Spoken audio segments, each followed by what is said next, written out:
ഇന്ന് നമുക്ക് ചെയ്യാനുണ്ടായിരുന്നത് 2 വർക്കാണ്. രണ്ടും ആനിവേഴ്സറി ഗിഫ്റ്റ് സെറ്റ് ചെയ്യാനും അതിൻ്റെ കൂടെ തന്നെ ഹോം ഡെലിവറി കൂടെ നമ്മളടുത്ത് പറഞ്ഞിട്ടുണ്ടായിരുന്നു. ഒരെണ്ണം വൈഫിന് വേണ്ടിയിട്ടുള്ള ഒരു ഹാമ്പർ സെറ്റ് ചെയ്യാനായിരുന്നു. അതിനകത്ത് ഒരു ഫോട്ടോ ഫ്രെയിമും അതിൻ്റെ കൂടെ തന്നെ കേക്കും പിന്നെ ഒരു വാച്ചും ചോക്ലേറ്റ്സും ഇൻക്ലൂഡ് ചെയ്തിട്ടാണ് ചെയ്യാനായിട്ട് പറഞ്ഞിട്ടുണ്ടായിരുന്നത്. രണ്ടാമത്തത് ഹസ്ബൻഡിന് വേണ്ടിയിട്ടുള്ള ഒരു ചെറിയ റിംഗ് ആൽബം അതിൻ്റെ കൂടെ തന്നെ ഒരു ഫ്ലവർ ബൊക്കെയാണ് പറഞ്ഞിട്ടുണ്ടായിരുന്നത്.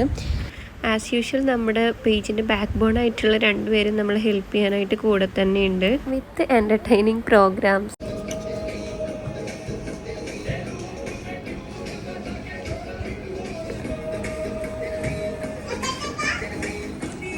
വർക്കൊക്കെ ചെയ്ത് കഴിഞ്ഞ് വന്നപ്പോഴത്തേക്കും ഓൾമോസ്റ്റ് ഒരു 7 o'clock അടുത്തായിട്ടുണ്ടായിരുന്നു. ഇതിൻ്റെ ഡെലിവറിയും കൂടെ നമ്മൾ ഇന്ന് തന്നെ ചെയ്ത് തീർക്കേണ്ടതായിട്ടുണ്ട്. സോ നമ്മൾ അവിടെ വെച്ച് തന്നെ കുറച്ച് ഫോട്ടോസും വീഡിയോസൊക്കെ പെട്ടെന്ന് തന്നെ എടുത്ത് വെച്ച്, കാരണം നമ്മൾ പല കസ്റ്റമേഴ്സും ഈ ഒരു ഫോട്ടോസിനും വീഡിയോസിനും